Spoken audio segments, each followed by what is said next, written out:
Nauwi sa pananalisi ang pagdidate ng magkasintahan sa isang parke sa Maynila. Arestado ang isa sa mga debisikletang salarin na 3 buwang buntis. Nakatutok si John Consulta. Exclusive. Habang tila sweet na sweet ang magkasintahang ito sa isang public park sa Maynila, may dumating na 2 taong may dalang bisikleta. Ang isa, sumilip saglit, daang-daang lumapit sa magkasintahan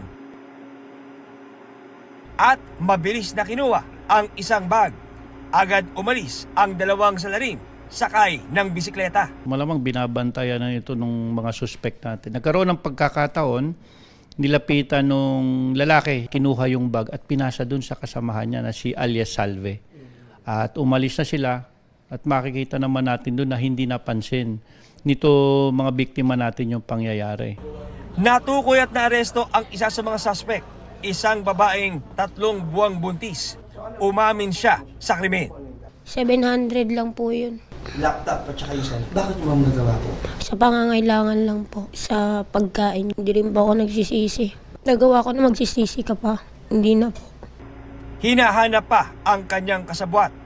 Upo lang. Sinilakay naman ng pulisya ang tindahang ito sa Manila kung saan ibinenta ang mga ninakaw nila na gamit.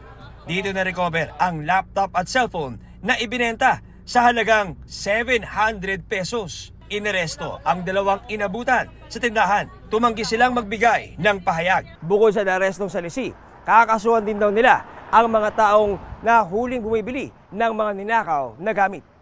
We will file a complaint against them for the violation of the anti-fencing law.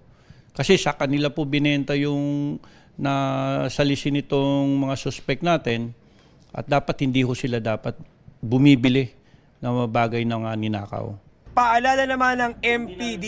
Kung sakaling nasa mga lugar tayo, mga open spaces, mga pasyalan, kung po pwede yung mga bag natin, wag natin ilagay sa gilid o sa likuran, ilagay na lang natin sa harapan natin para makikita natin at hindi tayo masasalisihan katulad yung nangyari. Para sa GMA Integrated News, John Consulta, nakatutok 24 oras.